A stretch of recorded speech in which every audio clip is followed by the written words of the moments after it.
Welcome to the only daily podcast focusing on compliance news of the day. Each morning, start your day with a cup of coffee and Tom Fox, the voice of compliance, to hear about 4 of the top compliance, corruption, or leadership stories you will need to start your day.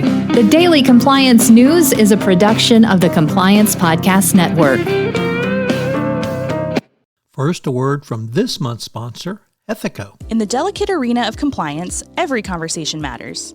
Traditional methods can leave callers feeling unheard, but Ethico changes the game. Our empathetic interview technique reshapes compliance calls into powerful, compassionate interactions, ensuring no crucial detail is missed. It's about creating a conversation that matters, that resonates, that makes a difference. Be the change in your compliance approach. See the transformation for yourself at ethico.com/CPN. Book a demo, try our free ROI calculator, and explore the white paper by Tom Fox, The ROI of Compliance. The Daily Compliance News for April 26, 2024. The foreign aid sanctions increase edition. And we begin with that story from the Wall Street Journal that the foreign aid package, which provided $95.3 billion in foreign aid for both Ukraine and Israel, had an interesting addition unrelated to those foreign aid offerings, and that was an increase in sanctions increase in penalties for export control sanctions, and not only stiffer penalties, but increase the statute of limitations from 5 to 10 years. So this is a large increase from Congress, obviously recognizing a huge problem, sponsored by Tim Scott of all people. So not too many people recognize this was in the legislation beforehand, but it is.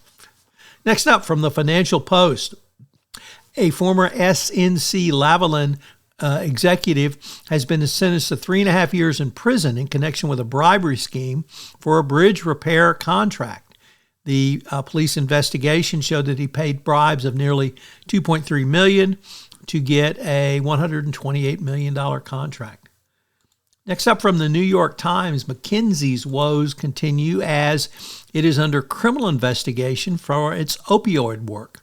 Federal prosecutors are examining the consulting company's role in helping to turbocharge the sale of Oxycontin and other painkillers, and potentially the destruction of evidence or other activities after this matter came to the public notice. It was first reported in the Wall Street Journal.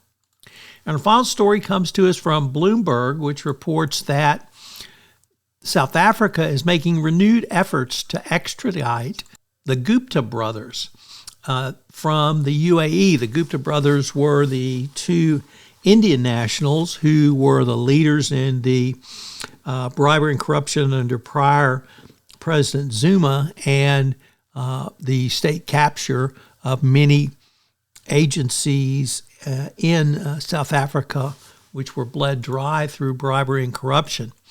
The UAE has refused to extradite the 2, and they've urged the UAE to help extradite them for money laundering and fraud charges. A deputy president and a justice minister traveled to the UAE to meet with UAE officials to try to persuade them to do so. So it's going to be interesting to see if the Gupta brothers are extradited to South Africa and what might happen thereafter. As I mentioned at the start of this podcast, this month's sponsor for the entire Compliance Podcast Network is Ethico.